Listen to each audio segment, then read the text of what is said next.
Stop bickering.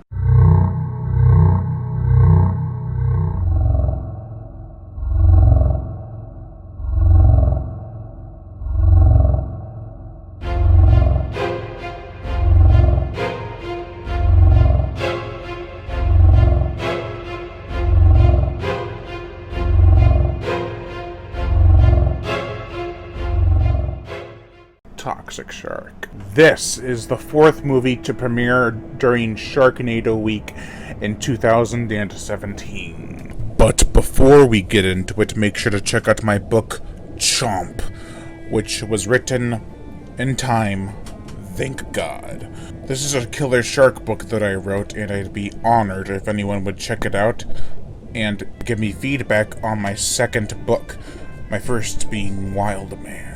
The links to purchase it on Amazon on paperback and or Kindle are in the description below. Let's get into the review.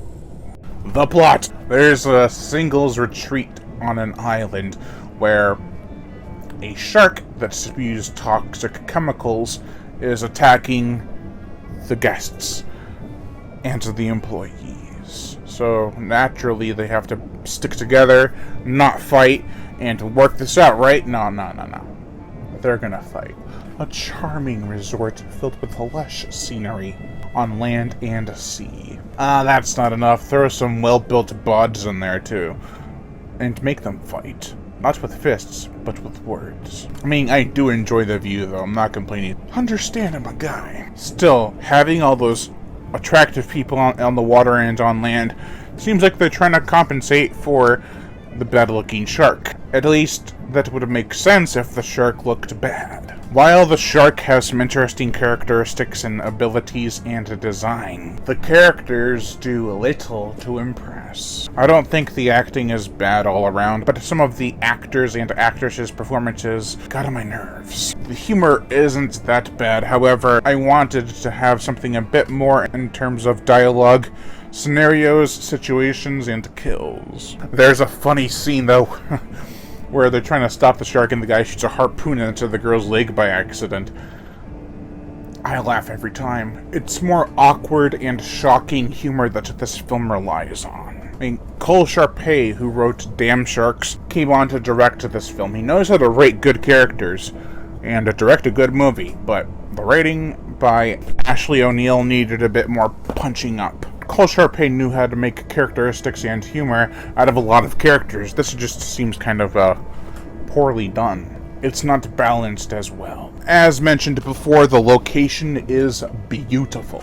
The sets were not utilized to their full potential, but I still think overall it's a nice looking movie, especially for a budget of around $500,000. The gore, the effects, some torn up bodies, red water, and bloody bites. It's got some decent gore. I mean, there's some ripped in half bodies, but it's nothing too impressive. There's a twist that they build up to that kind of had a weak payoff. I would have rather had the toxic spray spewing onto the characters and making them melt, but I've heard from one of the people who worked on this film that they didn't have it in the budget, so they were originally going to have it happen like that, but they just couldn't afford it. From what I can remember, this is like 3 years ago.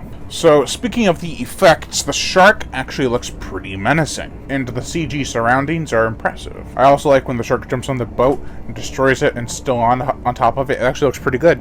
Steve Clark did impressive work in 2017 with this and Five-Headed Shark Attack. The motion picture soundtrack, nothing too memorable. Most of it is dance and exotic music with the occasional tense theme. It could have been better. The suspense themes are usual sci-fi fare. The shark sound effects were interesting to say the least. It was a weird sound, that's for sure. This could have been better. The characters were mostly insufferable, but not to the level of Two-Headed Shark Attack.